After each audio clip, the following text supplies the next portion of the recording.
La muerte de Diana de Gales fue un acontecimiento que tuvo lugar en las primeras horas del 31 de agosto de 1997 cuando Diana Spencer, princesa de Gales, murió a causa de las heridas producidas en un accidente automovilístico ocurrido en el interior del túnel del Alma, en París.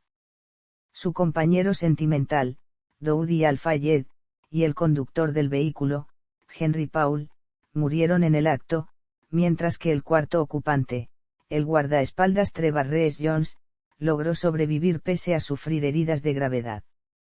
Algunos medios, como la BBC, afirmaron que la conducta errática de los paparazzi que perseguían el automóvil contribuyó al accidente. En 1999, una investigación en Francia halló que Paul, quien perdió el control del coche yendo a gran velocidad bajo los efectos del alcohol y de medicamentos con prescripción médica, era el único responsable del siniestro. Considerando que la presencia de antidepresivos y antipsicóticos en la sangre del chofer pudo haber empeorado su condición de ebriedad, en 2008 el jurado de la Operación Paget emitió un veredicto de homicidio involuntario por parte de Paul y de los paparazzi que perseguían al vehículo. Algunos medios afirmaron que Rees Jones logró sobrevivir gracias a que llevaba puesto el cinturón de seguridad, si bien las investigaciones revelaron que ninguno de los ocupantes llevaba cinturón. La muerte de Diana, quien tenía 36 años cuando falleció, causó una conmoción sin precedentes tanto en el Reino Unido como en todo el mundo, siendo su funeral presenciado por una audiencia estimada de 2.500 millones de personas. Circunstancias. Eventos previos. Al mediodía del 30 de agosto de 1997, Diana y Daoudi abordaron un jet privado Gulfstream 4 propiedad del empresario Mohamed Al-Fayed en el aeropuerto de Olbia, en Cerdeña, con el fin de viajar a París, aterrizando en el aeropuerto de Le Bourget a las 2 del mediodía y 15. La pareja decidió hacer una parada en la capital francesa antes de dirigirse a Londres y tras haber pasado 9 días a bordo del Jonical, un yate propiedad de Al-Fayed, en las Rivieras francesa e italiana. Tanto Diana como Daoudi tenían pensando pasar solo una noche en París. Mohamed era dueño del Hotel Ritz y vivía en un apartamento ubicado en la Rue Arsène-Joussaye, a poca distancia del hotel, junto a la avenida de los Campos Elíseos.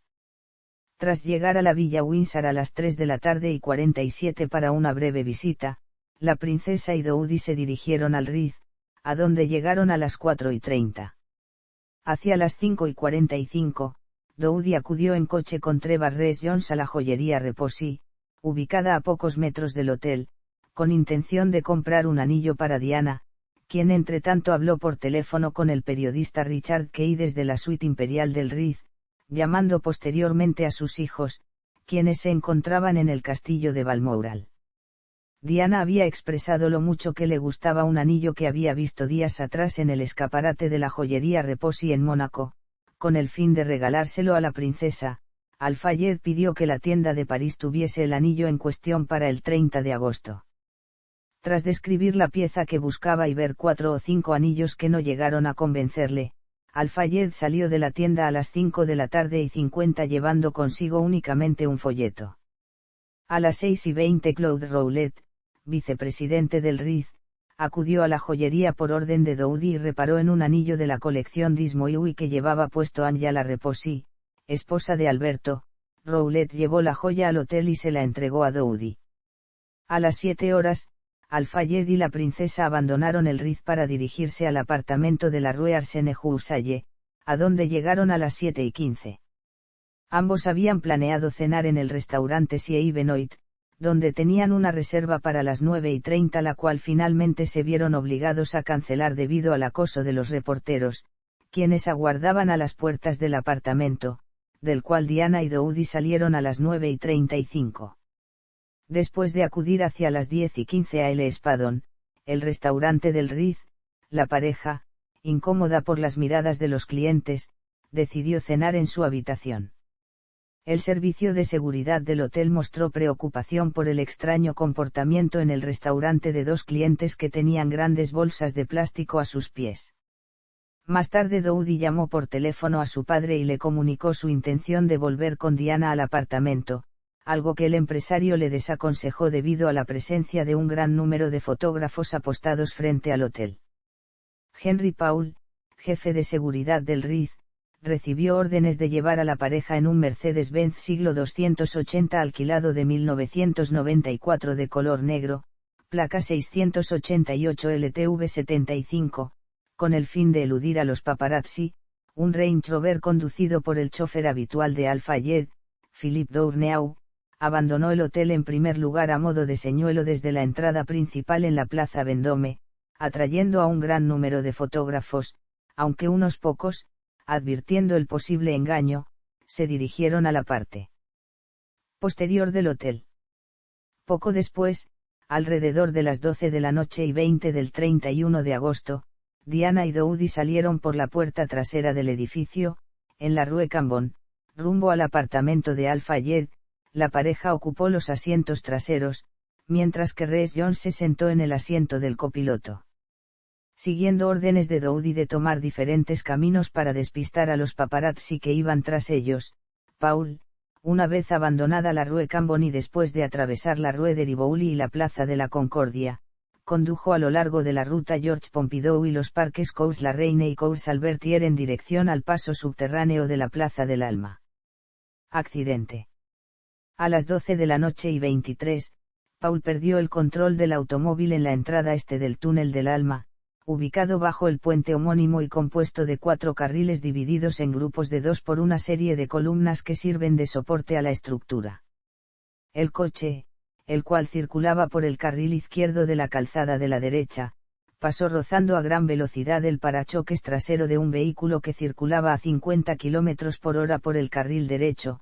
Paul frenó durante una distancia de 19 metros, tal y como lo demostraron las marcas de neumáticos presentes en la calzada, y rozó el tercer pilar, donde se encontraron restos del faro izquierdo.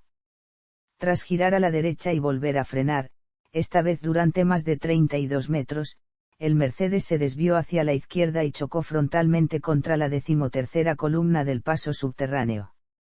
A continuación dio un violento giro sobre sí mismo de aproximadamente 180 grados y golpeó la pared derecha del túnel con la parte izquierda del capó, deteniéndose en mitad del carril derecho. El impacto provocó importantes daños en el vehículo, particularmente en la parte delantera, debido a la ausencia de guardarraíl entre los pilares y la calzada. El automóvil viajaba a una velocidad estimada de 105 km por hora en una zona limitada a 50 km por hora, reportando varios testigos que llegaron poco después del accidente ver humo saliendo del coche. Hechos posteriores. Con los 4 ocupantes en el interior del vehículo, los paparazzi, quienes conducían a menor velocidad y a cierta distancia del automóvil, llegaron al lugar del siniestro. Algunos acudieron a prestar auxilio, intentando abrir las puertas con el fin de ayudar a las víctimas, mientras que otros tomaron instantáneas. La princesa se encontraba en el suelo del coche, recostada contra el respaldo del asiento de Rhys Jones y con la espalda hacia la puerta, la barbilla hundida en el pecho, la pierna izquierda levantada sobre el asiento trasero y la derecha doblada debajo del cuerpo, sobre cuyo regazo descansaba la pierna izquierda de Daoudi, deformada a causa del impacto. El primer fotógrafo en llegar a la escena, Roumo Aldrat, abrió la puerta y tras tomarle el pulso y comprobar que seguía con vida intentó sacarla del vehículo sin éxito debido a que su pie derecho estaba atrapado bajo un asiento, por lo que le pidió que se mantuviera consciente, informándole de que la ayuda estaba en camino. Los agentes de policía Sebastian Dorcé y Lino Gagliardone llegaron alrededor de 10 minutos después de la colisión, hacia las 12 de la noche y 30, siendo alcanzados 5 minutos después por una de las 3 ambulancias del SAMU que se desplazaron al lugar del siniestro, una ambulancia con un médico y una enfermera proveniente del Hospital Neque. La emisora de Radio France Info reportó que uno de los fotógrafos fue agredido por varios testigos debido a la indignación causada por el hecho de que se siguiesen tomando imágenes tras el accidente, siendo 5 de los paparazzi arrestados en primer lugar y más tarde otros 2. Todavía consciente, Rhys Jones sufría múltiples heridas faciales así como laceraciones en la lengua, una fractura en una muñeca y una contusión en la cabeza pese a que los airbags habían funcionado correctamente. Diana, quien ocupaba el asiento trasero derecho, también se encontraba consciente, gravemente herida. La princesa murmuró al parecer repetidas veces, «Oh, Dios mío», diciendo, «Dios, cómo duele», cuando llegaron los servicios de emergencia. En junio de 2007, el documental de Channel 4, Diana, The Witnesses in the Tunnel, informó que la primera persona en tener acceso a Diana fue un médico fuera de servicio, Frederick Mayriez, quien pasaba casualmente por la zona. Mayriez afirmó que la princesa no presentaba heridas visibles aunque se encontraba en estado de shock circulatorio, procediendo a suministrarle oxígeno. Tras ser sacada del vehículo a la 1 hora y tumbada en una camilla junto al coche, Diana sufrió un paro cardiorrespiratorio, si bien su corazón volvió a latir después de ser sometida a una reanimación cardiopulmonar por parte de Gurmelon. La princesa fue introducida en una ambulancia a la 1:18, abandonando el túnel a la 1:41 y llegando al hospital de la Pitié-Salpêtrière a las 2:06. Rhys Jones fue sacado del vehículo tras ser cortado el techo del automóvil, mientras que Al-Fayed, quien ocupaba el asiento trasero izquierdo, fue declarado muerto en el lugar del siniestro a la 1:30 tras haber intentado los bomberos revivirlo durante casi 1 hora. Por su parte, Paul fue declarado muerto después de haber sido sacado del Mercedes, siendo ambos cadáveres conducidos directamente al Institut Médico Legal, una morgue en París, en vez de a un hospital. Las autopsias revelaron que Henry y Dowdy sufrieron la rotura del istmo de la aorta así como fractura en la columna vertebral. En el caso de Paul la fractura se dio entre las vértebras dorsales, mientras que en el caso de Al-Fayed se dio entre las vértebras cervicales. La ambulancia que trasladaba a Diana circuló a baja velocidad por temor a elevar su presión arterial y empeorar su condición. Durante el trayecto sufrió un paro cardiorrespiratorio al nivel del puente de Austerlitz, lo que obligó al médico que iba con ella, el doctor Jean-Marc Martino, a detener la ambulancia en un costado de la carretera para efectuar un masaje cardíaco. Poco después de llegar al hospital la princesa sufrió un shock hemorrágico seguido de otro paro cardíaco, por lo que se procedió a realizar una toracotomía de emergencia la cual reveló una grave hemorragia interna. Su corazón se había desplazado al lado derecho del pecho, lo que había producido el desgarro de la arteria pulmonar y el pericardio. Pese a las inyecciones de adrenalina, la realización de masajes cardíacos y la práctica de descargas eléctricas para hacer que el corazón volviese a latir, la princesa no pudo superar la hemorragia y murió en el hospital hacia las 4 horas, anunciando su deceso el ministro del Interior Jean-Pierre Sivin-Amant y el embajador del Reino Unido en Francia Michael Yeo a las 6 en una rueda de prensa en la Salpêtrière, mientras que los médicos Bruno Riou y Alain Peiby informaron acerca de las intervenciones llevadas a cabo para intentar salvar su vida. Más tarde esa misma mañana, el primer ministro Lionel Jospin acudió al hospital. Alrededor de las 5 horas, el ex esposo de Diana, el príncipe Carlos, y sus 2 hermanas, Sarah y Jane, llegaron a París. Los 3 visitaron el hospital junto con el presidente de Francia Jacques Chirac y agradecieron a los médicos los esfuerzos realizados por salvar la vida de la princesa. El sacerdote católico Yves Clochard Bossuet, capellán de la Salpêtrière, había administrado los últimos ritos al cadáver de Diana, permaneciendo 4 horas rezando junto al cuerpo hasta la llegada de la primera dama Bernadette Chirac y el príncipe Carlos, quien se presentó junto con un ministro anglicano. El príncipe acompañó el cuerpo de Diana al Reino Unido más tarde ese día, aterrizando en RAF Northolt y siendo un grupo de portadores del escuadrón de color de la reina los encargados de transferir el féretro, cubierto con el estandarte real, a un coche fúnebre. Los restos mortales de la princesa fueron conducidos a la morgue de Hammersmith y Fulham, en Londres, para un examen post-mortem más tarde ese mismo día. Los informes iniciales establecían que el automóvil había colisionado a una velocidad de 190 km por hora y que la aguja del velocímetro se había atascado en esa posición. Posteriormente se anunciaría que la velocidad del vehículo era de 110 km por hora. En 1999, una investigación francesa de 18 meses de duración concluiría que el Mercedes había entrado en contacto con otro coche en el interior del túnel. Ni el vehículo ni quien lo conducía llegaron a ser nunca identificados, aunque se cree que el conductor pudo haber sido Levantaan. El secretario de Estado para Relaciones Exteriores y de la Mancomunidad Robin Cook declaró que si el accidente hubiese sido causado en parte por el acoso de los paparazzi, habría sido doblemente trágico. Asimismo, el hermano de Diana, Charles, culpó a los medios de su muerte. La investigación francesa concluyó finalmente que el accidente fue provocado por Paul, quien perdió el control del coche yendo a gran velocidad bajo los efectos del alcohol y varios medicamentos, Prozac, un antidepresivo, Noctamid, un somnífero, Tiaprida, un neuroléptico a menudo utilizado contra el alcoholismo, y Aotal, un acamprosato. Luto. El público fue invitado a firmar en un libro de condolencias en el Palacio de St. James, disponiéndose otro libro en la Embajada del Reino Unido en Estados Unidos. Las 11.000 bombillas de los almacenes Gerrards, propiedad de Al-Fayed, fueron apagadas, no volviendo a encenderse hasta después del funeral. A lo largo de la noche, miembros del Women's Royal Voluntary Service y del Ejército de Salvación brindaron apoyo a las personas que hacían cola en The Mall. Más de 1 millón de ramos de flores fueron depositados en el Palacio de Kensington, residencia de Diana, mientras que en Althorpe, hogar de la familia Spencer, se pidió al público que dejase de llevar flores debido a que el volumen de visitantes y ramos en las carreteras aledañas a la propiedad empezaba a suponer una amenaza para la seguridad pública. El 7 de septiembre se anunció que las flores más frescas de la pila de ramos presente a las afueras de los jardines de Kensington, la cual tenía una profundidad de 1,5 metros en algunos puntos, sería regalada a geriátricos y hospitales, mientras que las flores marchitas serían empleadas como abono. Hubo algunos incidentes menores durante los días posteriores a la muerte de Diana.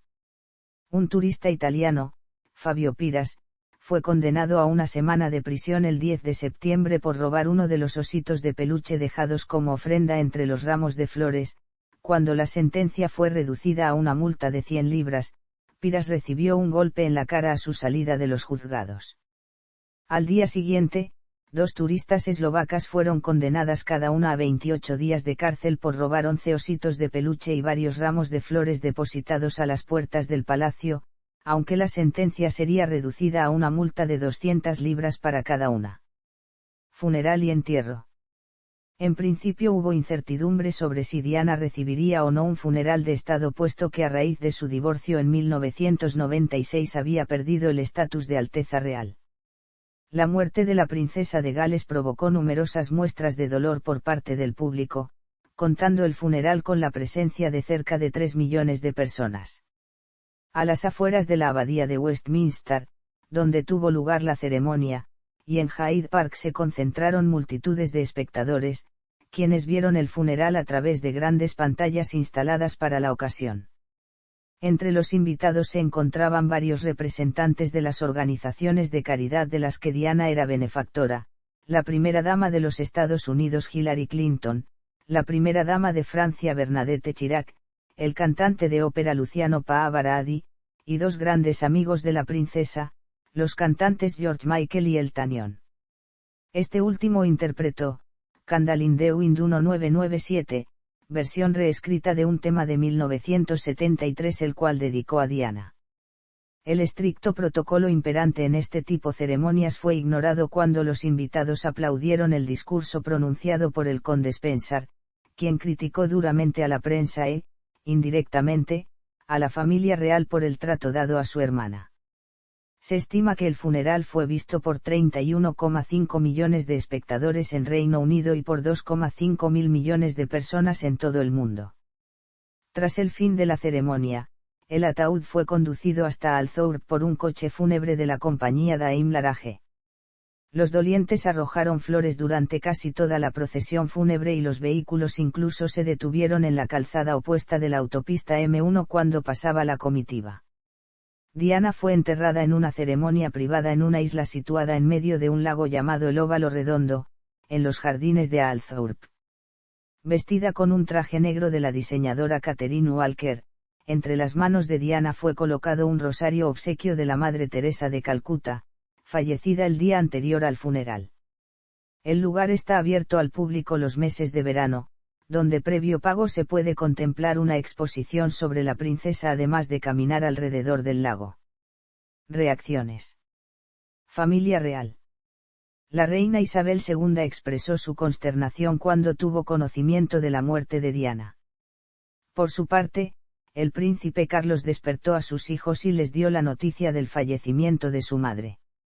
Tras el anuncio del deceso de la princesa, el sitio web de la familia real retiró temporalmente todo su contenido y lo reemplazó por un fondo negro y una imagen de Diana con su nombre y fechas de nacimiento y muerte. Del mismo modo, se habilitó un libro de condolencias online para que el público pudiese presentar sus respetos. La mañana del 31 de agosto, la reina, el príncipe Carlos y los príncipes Guillermo y Enrique acudieron vestidos de luto a servicios oficiados en la iglesia de Cratie, cerca del castillo de Balmoral.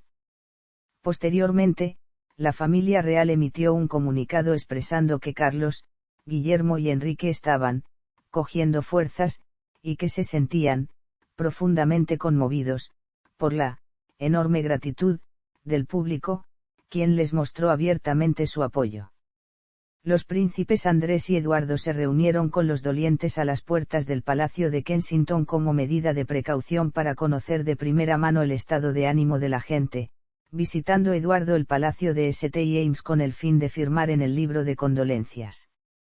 En su trayecto desde la iglesia de Cratie hasta Balmoral, la reina, el príncipe Felipe, Carlos, Guillermo y Enrique contemplaron las ofrendas florales y los mensajes depositados por el público. El príncipe de Gales y sus hijos volvieron a Londres el 5 de septiembre y anunciaron una visita para admirar las ofrendas florales a las afueras del Palacio de Kensington. Por su parte, la reina, quien regresó a Londres desde Balmoral en compañía de su esposo, la reina madre y la princesa Margarita, accedió a hablar en directo en la televisión para transmitir un mensaje a la nación.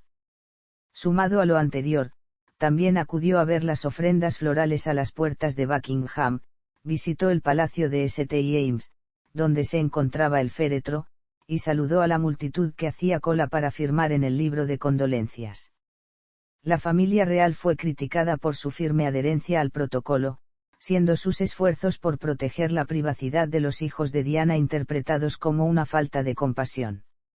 Según la BBC. En particular, el rechazo de Buckingham a ondear la bandera a media asta provocó duros titulares en los periódicos. Al respecto, la postura del palacio siguió el protocolo establecido: ninguna bandera podía ondear sobre Buckingham puesto que el estandarte real solo se muestra cuando en el interior se halla la reina, quien en ese momento se encontraba en Escocia. Por otro lado, la bandera nunca ondea a media asta debido a que es el estandarte del soberano y nunca se produce un interregno o vacante en la monarquía ya que el nuevo monarca sucede inmediatamente a su predecesor. Finalmente, como muestra de respeto, la bandera de la Unión fue ondeada a media asta a medida que la reina abandonaba la abadía de Westminster el día del funeral. Este gesto sentó precedente, siendo la bandera mostrada posteriormente aunque la monarca no estuviese presente en el palacio. Se produjo un desencuentro entre el príncipe Carlos y el secretario privado de la reina Robert Fellows, barón Fellows. La disputa estaba relacionada con la naturaleza del funeral de la princesa, con Carlos demandando un funeral público y Fellows defendiendo la idea de la reina de oficiar una ceremonia privada. También hubo discusiones entre la familia Spencer y la familia real en lo referente al restablecimiento póstumo del tratamiento de Sar, si bien la familia de Diana decidió que ello habría ido en contra de los deseos de la princesa, no llegando a efectuarse una oferta formal. Buckingham deseaba que Guillermo y Enrique tuviesen un papel más relevante en el funeral de su madre, si bien esto contó con la oposición del príncipe Felipe, quien declaró: acaban de perder a su madre, estáis hablando de ellos como si fuesen mercancías. El príncipe Enrique manifestó en 2017 que la muerte de su madre le produjo una severa depresión. Políticos. El primer ministro del Reino Unido Tony Blair declaró que se sentía absolutamente devastado por la muerte de la princesa, mientras que el presidente de los Estados Unidos Bill Clinton manifestó que tanto él como su esposa estaban profundamente entristecidos. Por su parte, Kofi Annan, secretario general de las Naciones Unidas, afirmó que la muerte de Diana ha robado al mundo una voz constante y comprometida para la mejora de las vidas de los niños que sufren en todo el mundo. En Australia, el viceprimer ministro Tim Fischer condenó a los paparazzi por su excesiva cobertura de la vida de la princesa, alabando el presidente de Rusia Boris Yeltsin la labor humanitaria de Diana en un comunicado. Todos conocemos la gran contribución de la princesa Diana a las obras de caridad, y no solo en Gran Bretaña. Entre los políticos que enviaron mensajes de condolencia se encontraban el primer ministro de Australia John Howard, el presidente de Sudáfrica Nelson Mandela, el primer ministro de Canadá Jean Chrétien, el primer ministro de Nueva Zelanda Jim Bolger, y el primer ministro de Israel Benjamin Netanyahu. Asimismo, la Cámara de Representantes de Australia y la Cámara de Representantes de Nueva Zelanda aprobaron mociones de condolencia parlamentarias, mientras que el gobierno de Canadá, al igual que varias provincias, dispuso libros de condolencias en formato físico y digital en sus edificios parlamentarios y celebró servicios fúnebres a lo largo del país. Tras su muerte, varios delegados rindieron homenaje a Diana en una conferencia internacional en Oslo celebrada para prohibir las minas terrestres, puesto que la princesa era una firme defensora de la eliminación de las minas antipersona. El Tratado de Ottawa, el cual prohibió el uso de este tipo de armamento a nivel internacional, fue adoptado en Oslo en septiembre de 1997 y firmado por 122 estados en Ottawa el 3 de diciembre del mismo año, siendo la labor de la princesa descrita como influyente en la firma del tratado. Público. En Londres, miles de personas empezaron a llevar ramos de flores aproximadamente una hora después del anuncio de la muerte de la princesa, permaneciendo una gran multitud a las puertas del Palacio de Buckingham. La BBC ondeó sus banderas a media asta, emitiendo tanto la televisión como la radio el himno nacional, Dios salve a la reina, en respuesta al fallecimiento de Diana, algo procedente ante la muerte de un miembro de la familia real. Por su parte, el poeta Ted Hughes publicó una elegía señalando la muerte de la princesa. Los eventos deportivos fueron a su vez reprogramados, con peticiones al director ejecutivo de la Asociación Escocesa de Fútbol de renunciar a su cargo por haber tardado en reprogramar la clasificación para la Copa del Mundo de Escocia.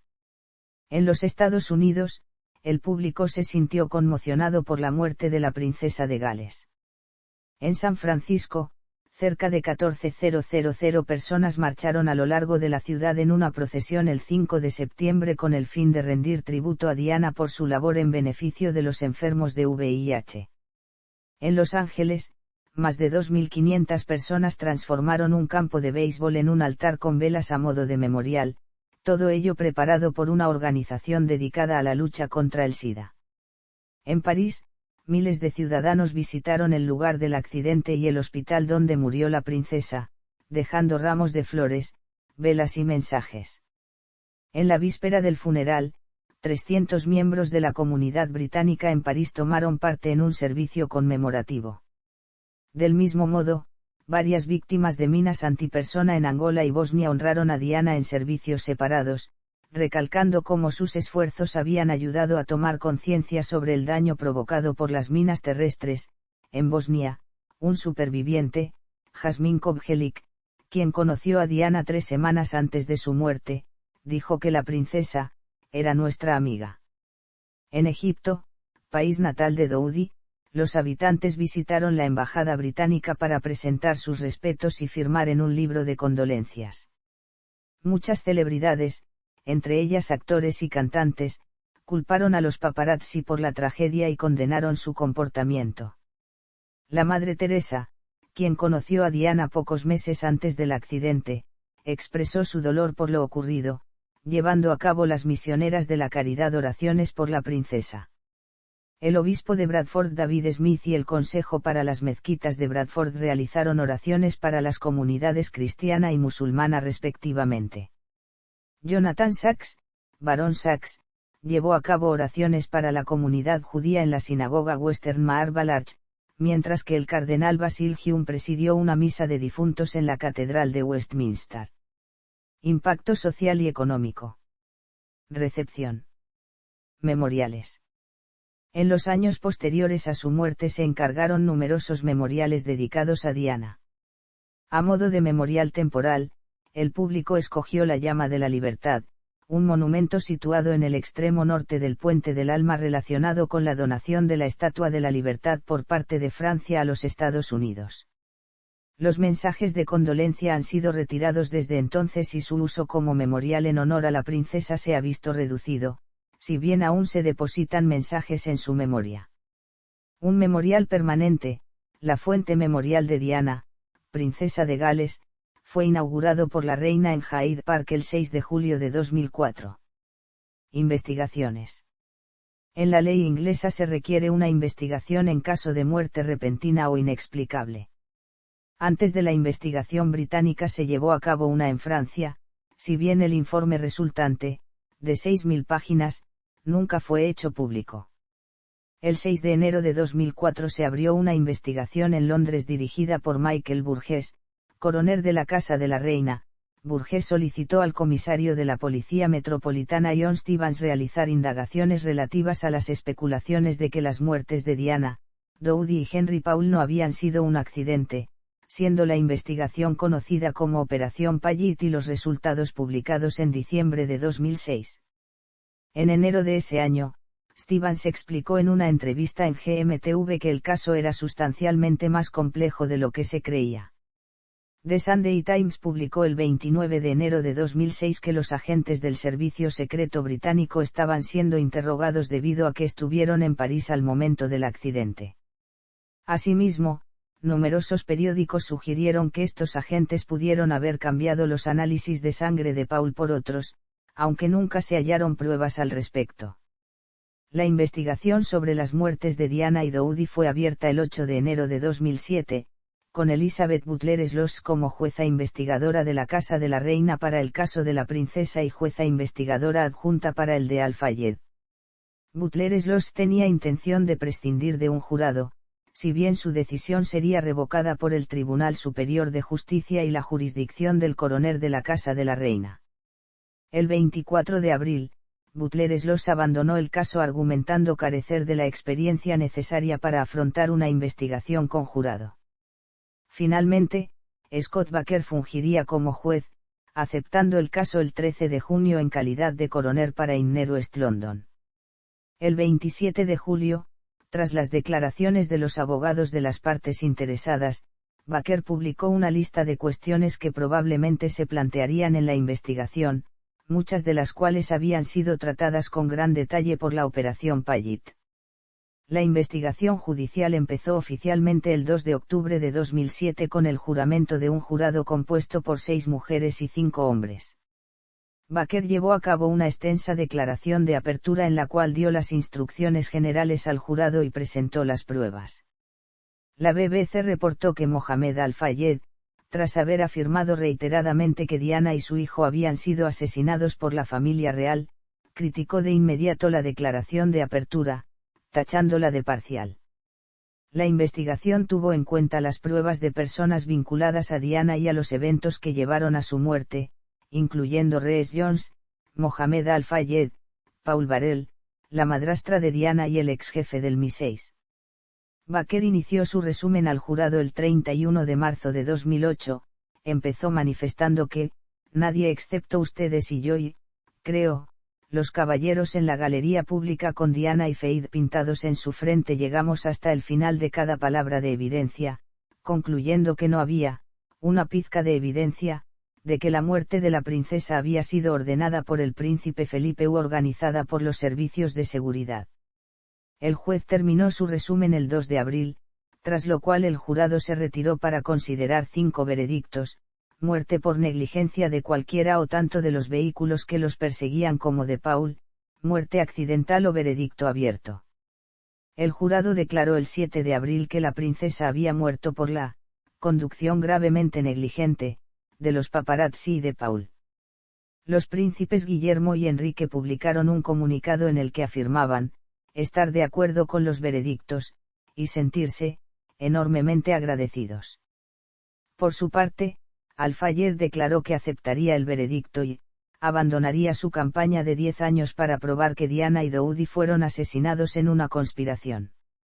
El coste de la investigación superó los 12,5 libras millones, los gastos del coroner fueron de 4,5 libras millones mientras que los de la Policía Metropolitana ascendieron a los 8 libras millones. El proceso duró 6 meses y en el mismo se escucharon los testimonios de 250 testigos, siendo los costes duramente criticados en los medios. Demandas relacionadas.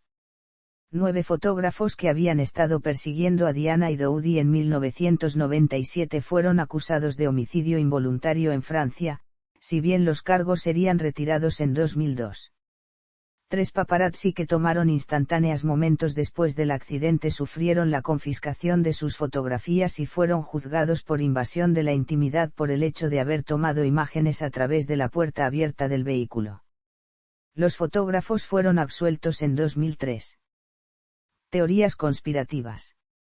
Pese a que la investigación francesa halló que Diana había muerto a causa de un accidente, al poco tiempo comenzaron a surgir numerosas teorías conspirativas. En febrero de 1998, Mohamed Al-Fayed empezó a afirmar que el accidente era producto de una conspiración, declarando posteriormente que la muerte de la princesa y de su hijo había sido orquestada por el MI6 bajo órdenes de la familia real, aunque sus acusaciones serían rechazadas por una investigación judicial en Francia y por la Operación Payet. El 7 de abril de 2008, la investigación dirigida por el juez Baker concluyó con el jurado declarando que los fallecidos fueron víctimas de homicidio involuntario por parte de Henry Paul y los paparazzi, siendo otros factores adicionales, el deterioro del juicio del conductor del Mercedes debido al alcohol, y que, la muerte de los fallecidos fue causada o contribuyó a ella el hecho de que los fallecidos no llevaban cinturón de seguridad y por el hecho de que el Mercedes chocó contra el pilar en el túnel del alma en vez de colisionar con otra cosa. El 17 de agosto de 2013, Scotland Yard informó que se estaba investigando la credibilidad de un testimonio que afirmaba que Diana había sido asesinada por un miembro del ejército británico. Esta información fue finalmente declarada falsa.